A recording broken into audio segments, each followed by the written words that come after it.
So, good morning, everyone. Welcome today for today's clinical meeting. And today we have three presentations. We'll start with Dr. Feneeshiah from Medicine 2, and the topic is beans for breakfast.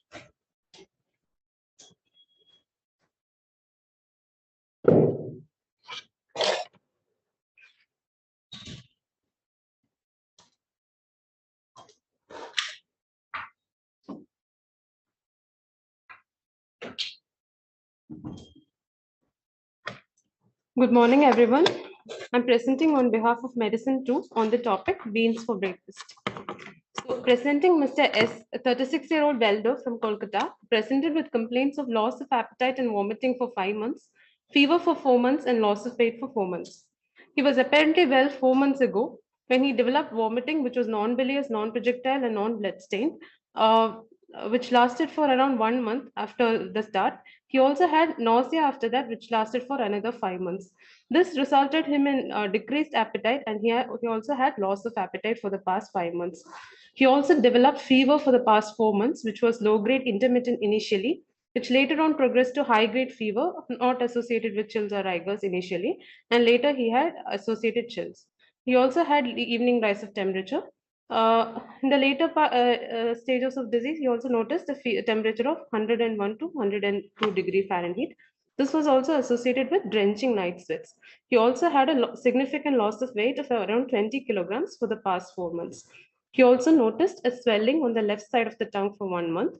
There was no bleeding or any foul smelling discharges from the swelling per se. There's no history of any joint pain, skin rash, joint swelling. There was no history of any diarrhea, jaundice, or melena. No history of any hemoptysis. There's no history of any headache, neck pain, or altered sensorium.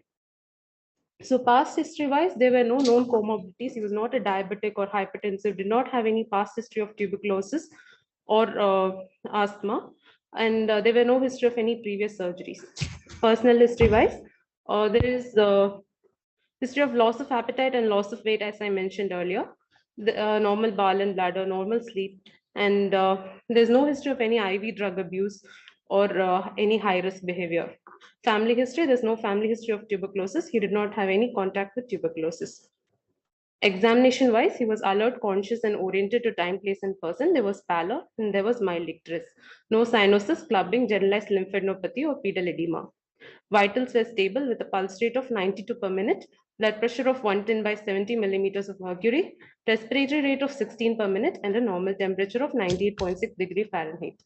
On examination of oral cavity, there was 1 centimeter size growth on the left side of the tongue along the lateral border. Abdomen-wise, abdomen was soft, non-tender. Liver was palpable 5 centimeter below the costal margin. Surface was non-nodular, regular with firm margins, and it was non-tender. The liver span was 18 centimeters.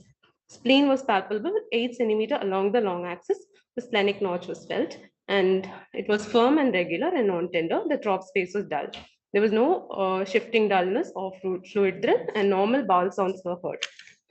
Cardiovascular system wise, the first and second heart sounds were heard normally, and there were no murmurs.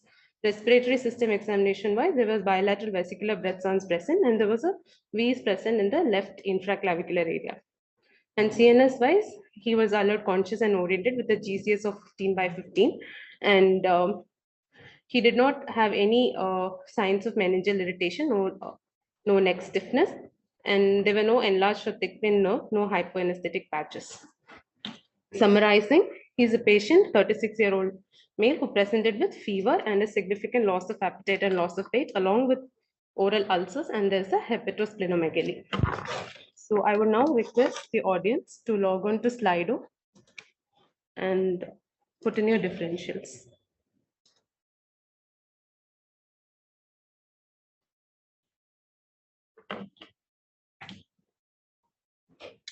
The code for today is 1167496.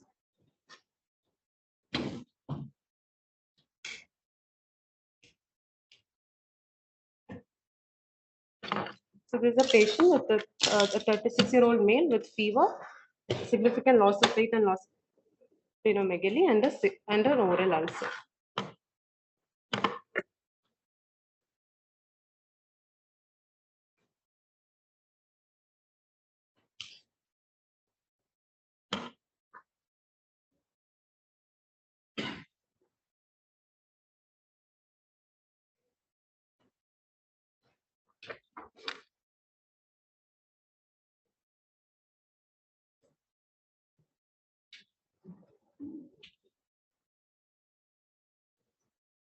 Any comorbidities patient has? No No comorbidities.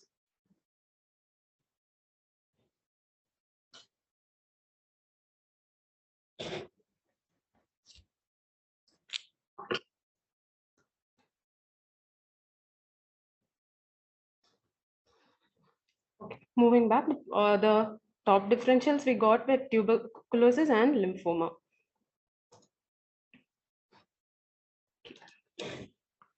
So the differentials we thought were like infections like TB or HIV with opportunistic infections, brucellosis, histoplasmosis or cryptococcosis, autoimmune conditions like sarcoid or amyloid, malignancies, lymphoma, HCC or an RCC.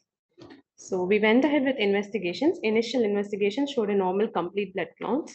The inflammatory markers were elevated. CRP was 32 and ferritin was slightly on the higher side. Normal electrolytes, normal urine routine, and LFT was normal. And we were also, to rule out infections, we also did a blood culture which showed no growth.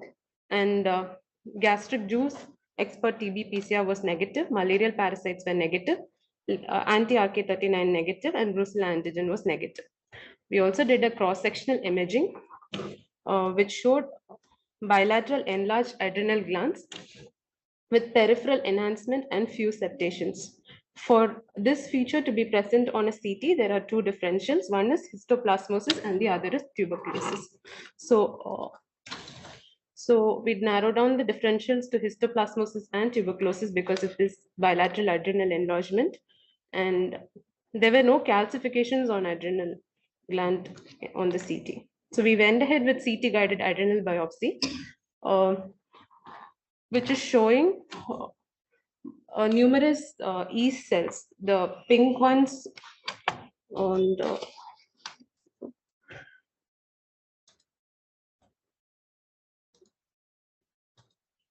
the powder dark pink cells which are seen over this field are all numerous yeast cells, and this is positive. This is PA is positive, and this is again GMS stain, which is again showing multiple yeast cells, and these features are inconsistent with histoplasmosis.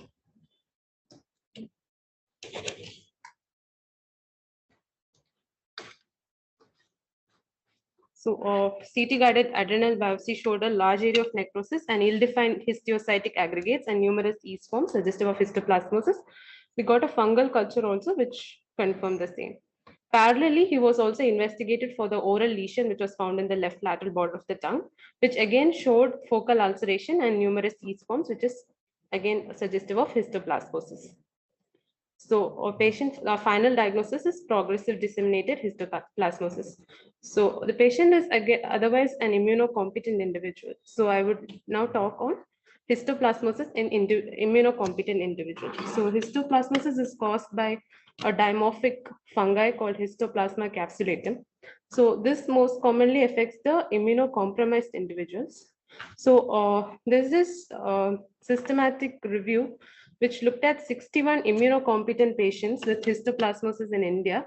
And this is the profile. Like the study showed the prevalence of histoplasmosis more in the age of 18 to 59.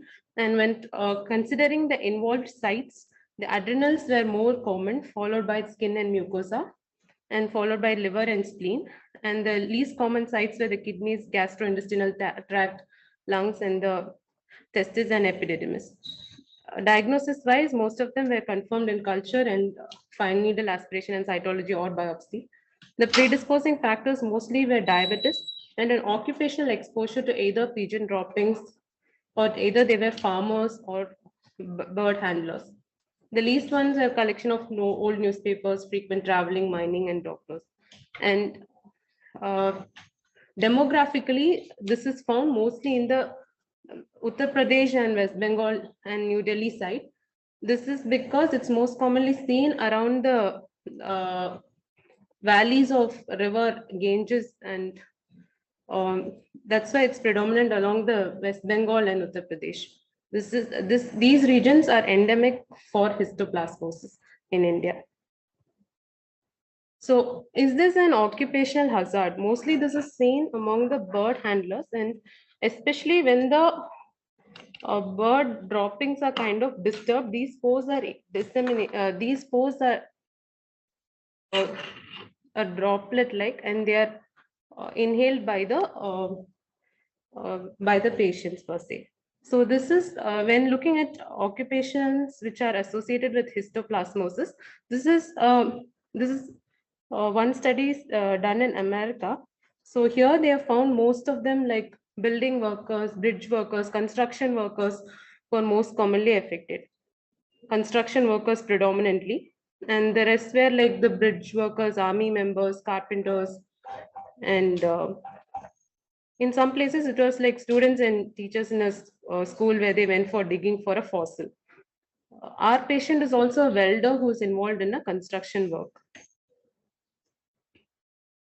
And the risk factors which are mostly seen in a progressive disseminated histoplasmosis are like infants, then patients with HIV, hematological malignancies who underwent solid organ transplant, hematopoietic stem cell transplant, who are on immunosuppressive agents like corticosteroids and TNF antagonists, and patients with congenital T cell deficiency. In immunocompetent patients, the thing which is thought of is a specific defect in the host immune response to histoplasma, which is resulting in disseminated histoplasmosis.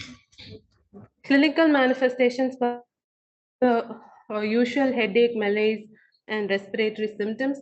The conditions which are more seen in histoplasmosis than the other fungal infections are, one is Addison's disease, and the second is mucous membrane lesions like superficial ulcerations, deep ulcerations with heaped up borders, nodular masses, and verrucous lesions.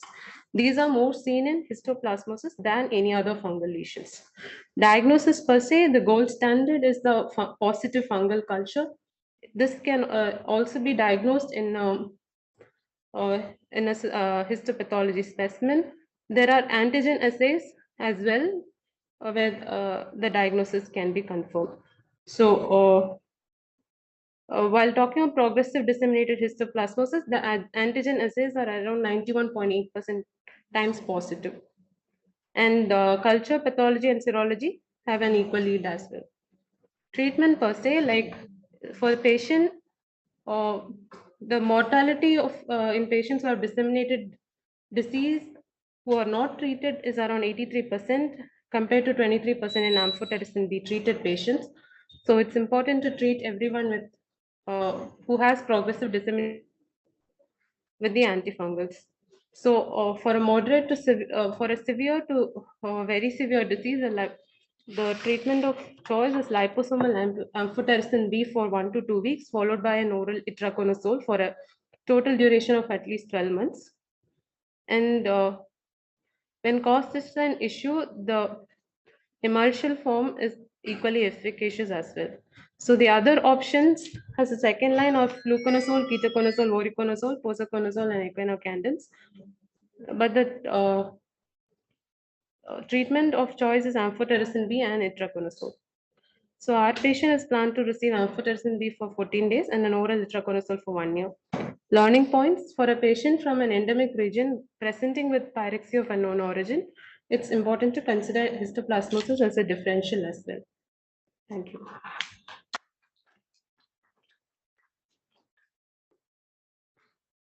Any questions from the audience?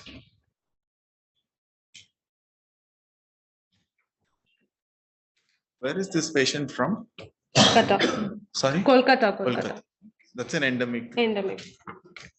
Were you able to identify any other risk factors apart from the occupation? Apart from the occupation, I was not able to identify other risks. First thing is he was not a diabetic. Secondly, BBVS was negative, and otherwise the CT also did not show any evidence of malignancy. There was a bone marrow report which was done outside, which also did not show any malignancy, and patient was not willing for a repeat marrow. What was that immune defect which causes this? You have mentioned about. We have mentioned about this. There's a specific immune defect which is to a histoplasma, but that paper did not mention what kind of a defect that is.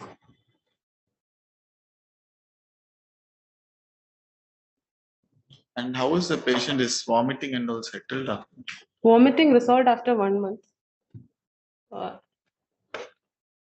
the active complaints are the loss of weight and fever was also resolved.